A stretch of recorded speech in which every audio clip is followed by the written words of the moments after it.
one.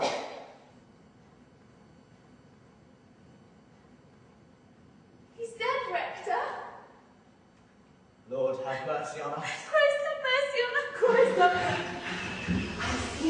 I see you wait, urging in the churchyard. I danced and laughed, but they sent me away. They don't think it's funny, putting a man in a hole. This one, they nailed me, in case he changed his mind.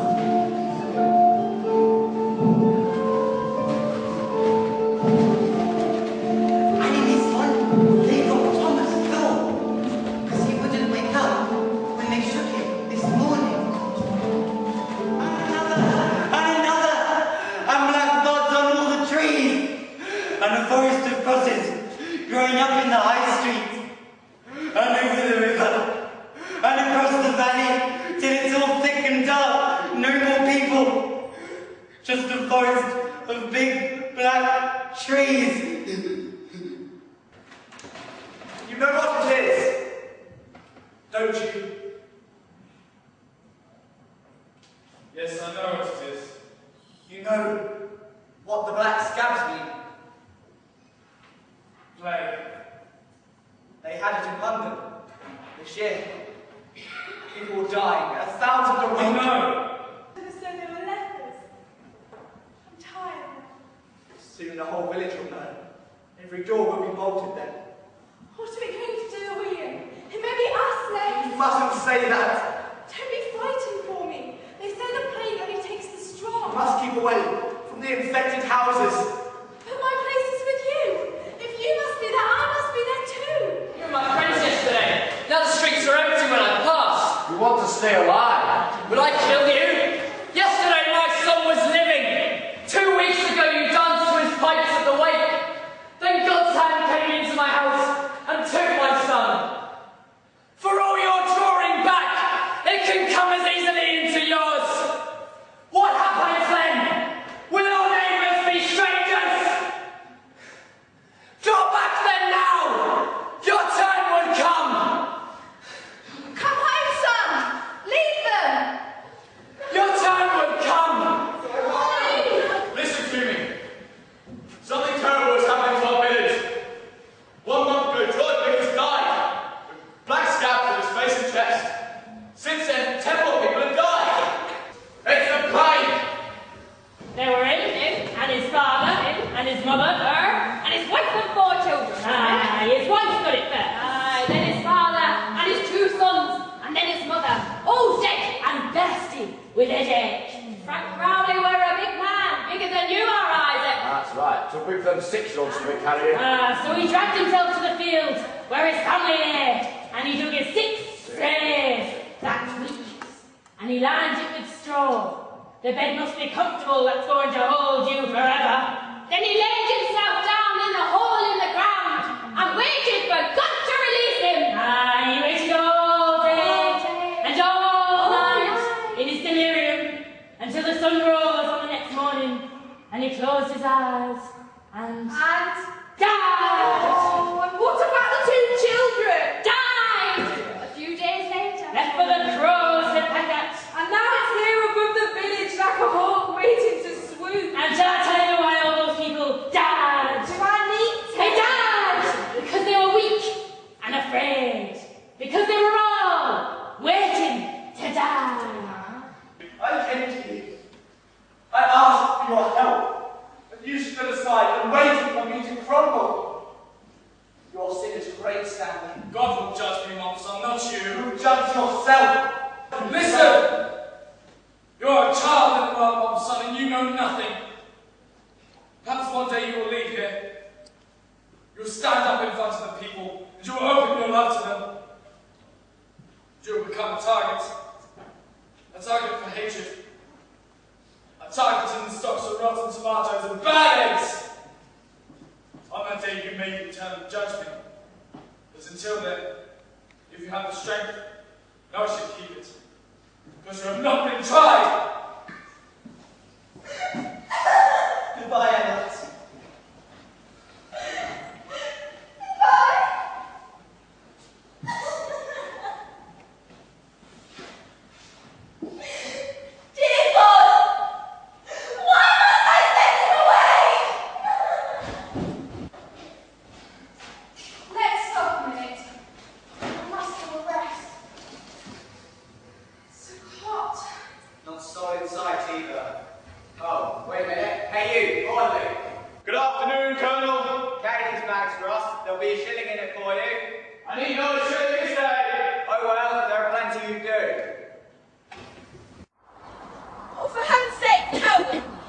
see why she'd be bullied like this. We're going to London. Now, if you kindly let me pass. What about us? I don't see what you mean. What about the rest of us? Well, really, that's hardly my concern.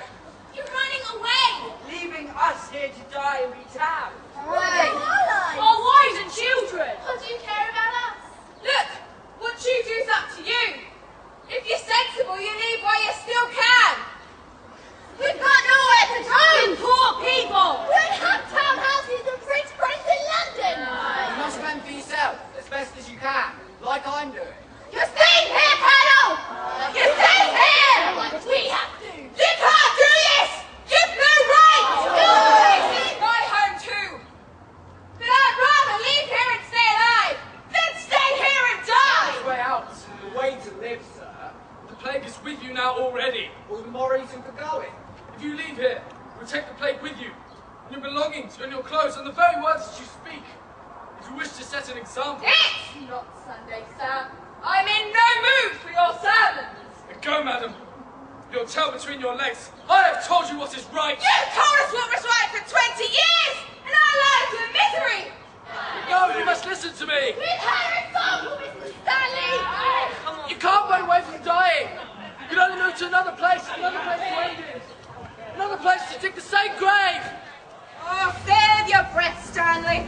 When the river's on the ebb, you must swim with it. Will you go too, then? No, I'm glad to say I have some judgment left. When all our infected neighbours have gone, this'll be the safest place. Ah, they're mad.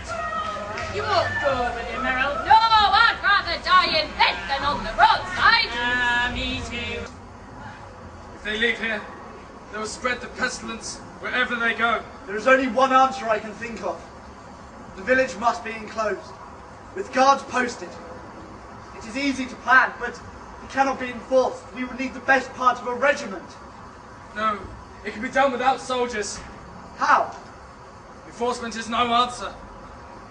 It must be done voluntarily. Get out of my way, boy. I'm in a hurry. The rector wants you up at the churchyard to talk about the plague. Where he can go on wanting. We ought to go, Edward. Just to see what he wants. Yes, Father, it might be important. Well, all right then. But only for a few minutes. Wait! Your life is packed in those bags. If you value it, you'll listen to what we have to say.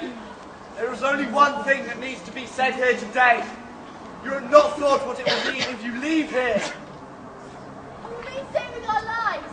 We thought that much. No, your lives are already on the scale. Leaving here will not change that. The plague is here, nowhere else. I'm not going to stay here and be killed if I can be safe outside. There's no safety outside. Wherever you are, there the plague is. If others outside this village die, the blood will be on your hands. If you leave, you will scatter the seeds of this pestilence on every wind that blows. God has driven us to the wall and asked us to stand for his sake. We've made a plan that will make what we have to suffer easier to bear. For today, till the plague is over, the village must be enclosed. We will draw a line around the village with stones. Until we are sure that the plague has finished its work here, that line must never be crossed. We will not go out, and no stranger will come in. We'll all stay, Rector. If that's what you think is best. We shall have a meeting in the rectory in an hour's time. If the heads from every family in the village would come, we will discuss the details of our plan. Go home and pray for the strength we will all need. Amen. Have they finished yet? Ah, saying the prayers. Sad it should come to this. It's not sad at all. It's common sense. The graveyard's full. 82 graves in 9 months. I always thought I'd be buried decently, not in a field. Ah, no point thinking anymore. Drinking more like. You always were a bit slow, cutting on. Oh, what's wrong with that old woman today? She doesn't usually drink so much. Oh, it's old Isaac's only being buried. We were always together when we were youngsters. Oh, shakes you up when your friends die, even when you're as old as I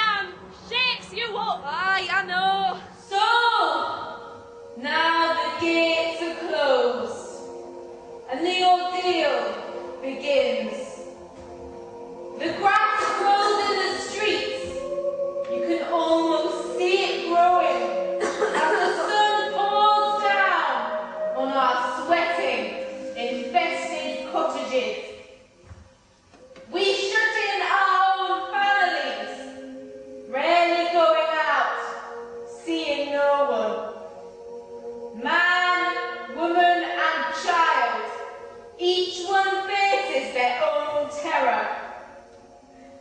We shut at our hearts and lock in hope and die as best we can as the hot days intensify the slaughter. Well, I'm trying to have a snooze. Oh, hello, and I thought you were dead weeks ago. But I'm not. I've been keeping myself to myself. Who's that? Well, it used to be Jacob Frick. Now it's a lump of meat in a sack. You've got no respect, have you? Should I have you try smelling him?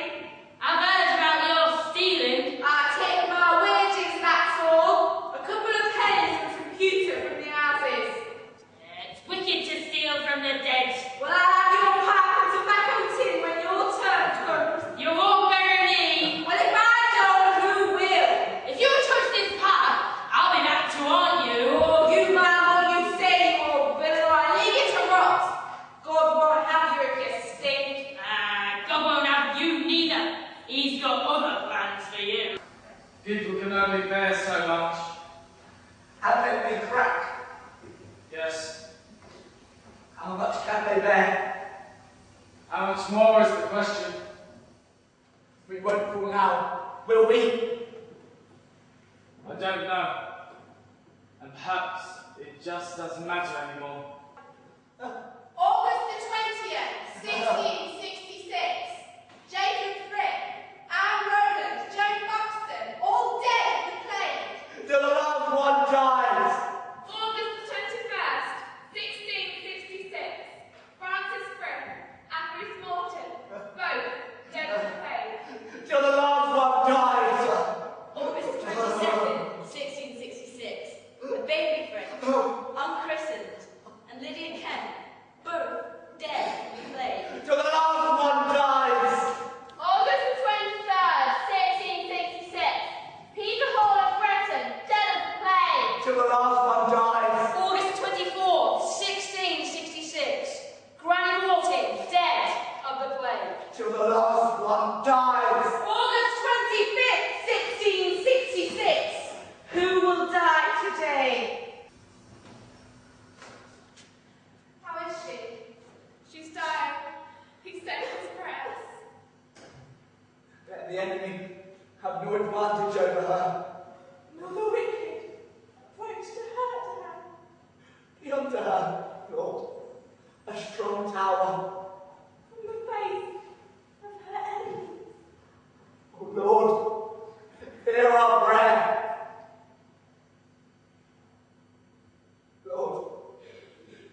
I must write a letter to the children to tell them their mother's dead.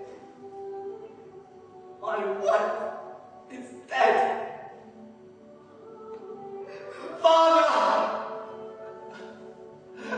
How can I forgive you for this?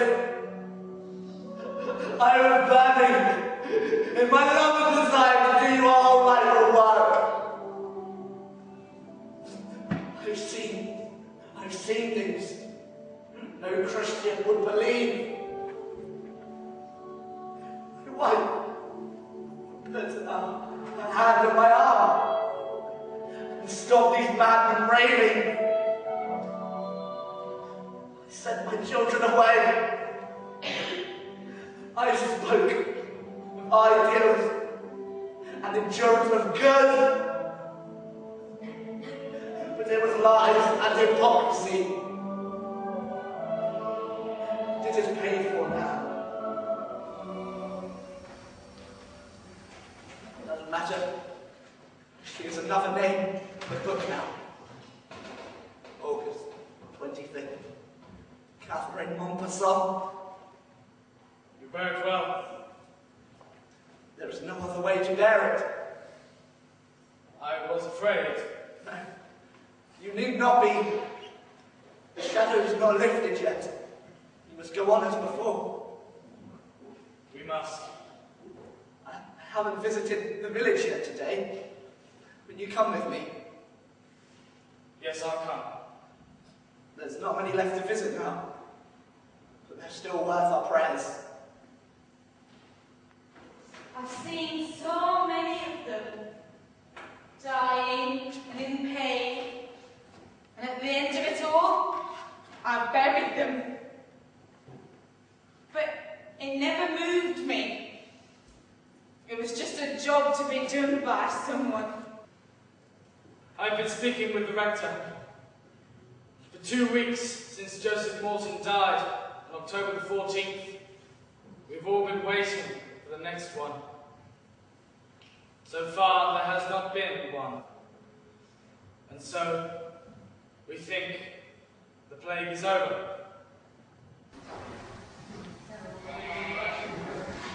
Good day, Merrill. Good day, Unwin. Well, you'd be dead and buried a long time ago. I was sure you would be. But I'm not. So there. Neither am I. So there. Shall I tell you why you survived, Merrill? I took steps. That's why. The plague was a bad bargain we seized one. And shall I tell you why you survived, Unwin? Willpower. It is. Because even the old devil draws a line somewhere. No. No one else died of the plague in Derbyshire, except in Eden. You succeeded then. Apparently. Where's your shovel? Oh, the digging's finished with now. What are we going to do then? Begin to live again. Admire it as we did before, but with eyes that know its true value because they have seen death's land. Where's that? It used to be here, remember? I remember all those bodies you buried. They were people once. Nobody buried me though. Oh, you're not worth the trouble. Bones all out of shape, scabs in your hair. Not worth the trouble, really. Watching the night come like a thief. No noise, no disturbance. In the usual way. Let's be quiet now, boy. We can watch the lamps go out till it's all quiet, peaceful, and dark.